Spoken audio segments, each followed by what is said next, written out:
I'm an immigrant. I came here when I was 9 from Korea.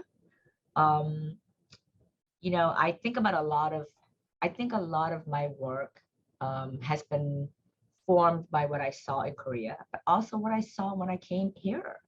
I, was the sort of the first real generation after the war. My generation in Korea didn't experience war, but it was still in a rebuilding phase. And I saw so much poverty in elementary school.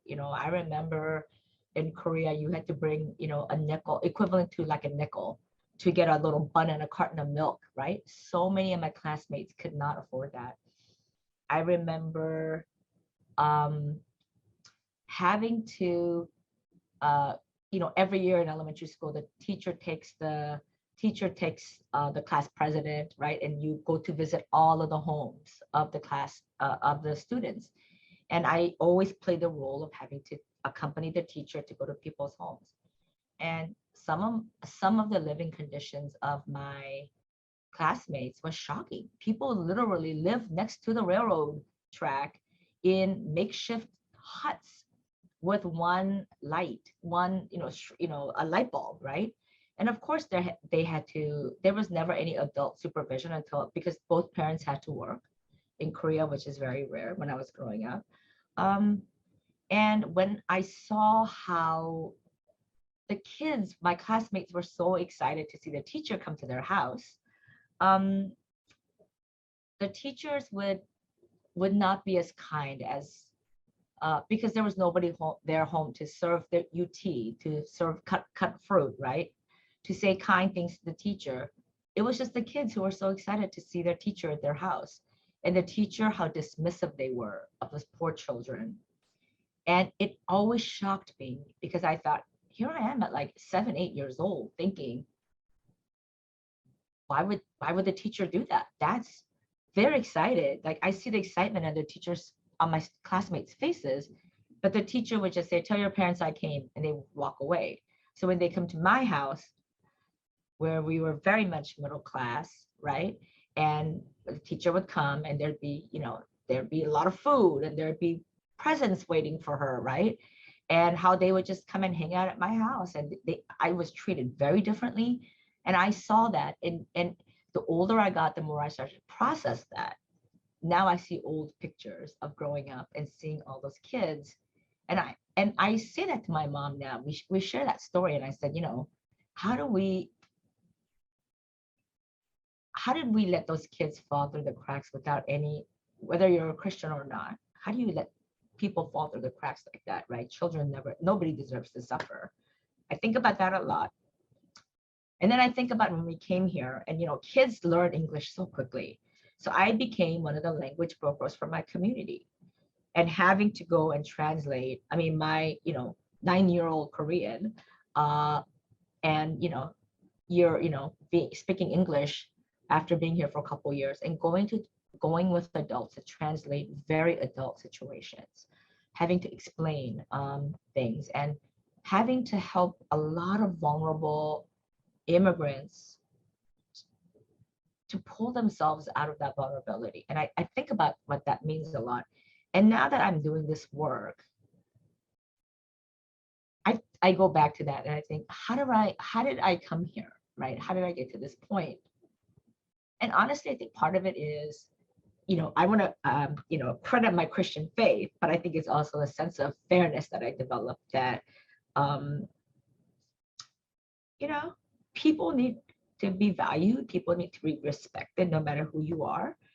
And we are all allowed to be brave, but we also allowed to be vulnerable at all times. And so these days, the work has been really challenging, obviously, with all the anti-Asian hate work.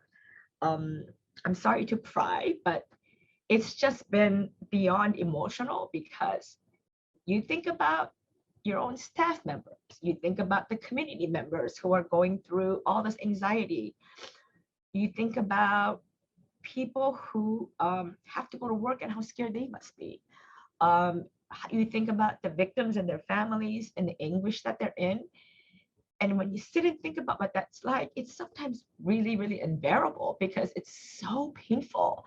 And you have to, in this great time where we saw the, the Black and brown communities, having unprecedented COVID deaths. How do you not feel compassion? You think about what is happening to the Asian American communities, to people who look like us. How do you not have compassion? You think about all the anxieties that people are feeling. How do we not have compassion? Asian American Federation is a leadership convener organization. Our members are about 70 member and partner organizations that are Asian-led and Asian-serving. So our members, they're the unsung heroes in all of this. They have to go to work every day. They have to keep seniors fed.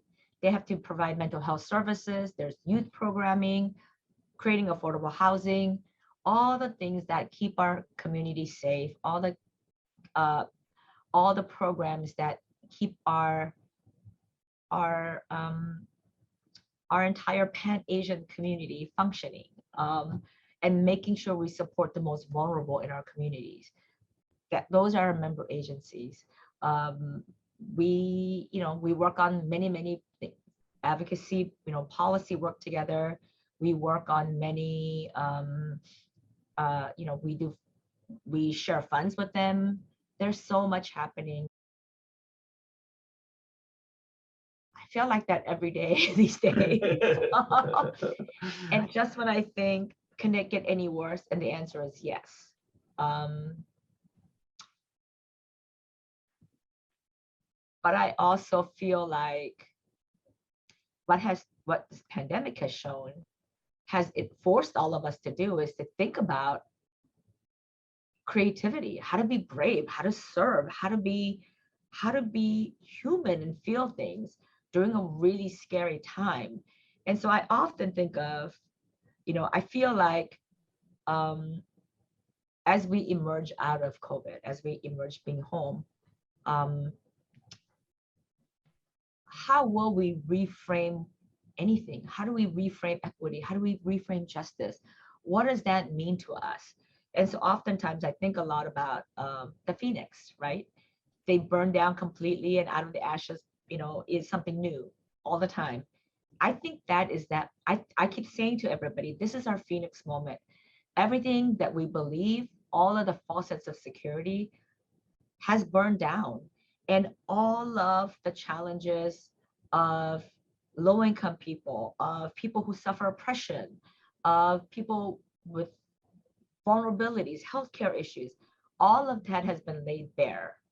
Our challenge is how do we now rise up out of what we have seen, with all of the deaths, all of the violence that we have all experienced together? How do we not desensitize ourselves to that, but also rise to build something new and build something better, so that we never have to go back to the old model, because the old model sucked. I love that wilderness analogy, right? Because as I think about being in the wilderness, in order to get out of the wilderness, you need to walk forward. You need to find those little moments where you find water, right? If you're walking with other people in the wilderness, in order for you to survive, you have to walk with other people, right? Because they might know the path out. I think we are all in our own wilderness. I think we're all dealing with grief, anxiety, not just Asian Americans, but all of us, because we've seen so much destruction and death in the last couple years. And we are all walking in our own wilderness. How do we walk that journey together so that we can support each other? How do people see each other as people, and their vulnerabilities, and that's okay. Sometimes it's and realizing that, oh, you might be different from me, but I see your humanity and I see what you're going through, and I want to stand with you because I want to be a good neighbor to you, because we are walking in this wilderness together. And the only thing that's going to get us out is our shared commitment to say, I want to help you and you can help me. And I think that's how we get out. some days I'm ready to give up too, because I'm just so tired, seeing so much violence in our community. Some days it's really hard to get out of bed. And it's really hard to get out of bed because you just think, and I'm afraid to turn on my computer certain mornings, because it's like I can't listen to any more news because I don't want to hear another story about somebody who was harmed just because they're Asian. Um, but I think those are the times when I've reached out for help from people. I've talked to friends. Um, you know, you can't give up. You can't check out. This is how life is, right? Um, I encourage people to reach out because I know that that's what I've done. And when you tell people I need help, your help comes from the most unlikely places and the most unlikely people. And I think that is the beauty of putting your vulnerability out there and letting people take care of you, right? Oftentimes when I listen to people, I realize all the solution is in their answer. They just need to be affirmed, and they just need to be told, see, you do know the answer. You do know how to take care of yourself. You do know how to do this. And I think that's been, I encourage people, talk to your neighbors, talk to the person sitting next to you, reach out to your friends and tell people how you feel. This is time for honesty. This is time for, there is nothing wrong with asking for help. We all need help, and that's okay. But there are people who are always going to resist you because it's comfortable to just live in the old model.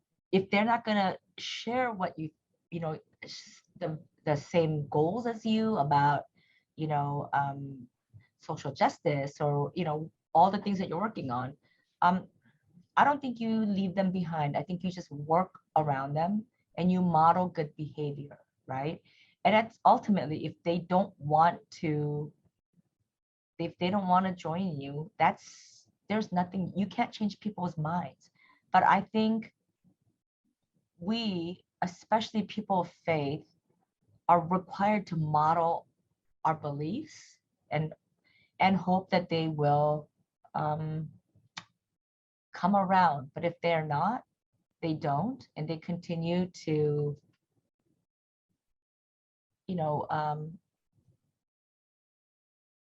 live their life the way they want. You also have to acknowledge that as well.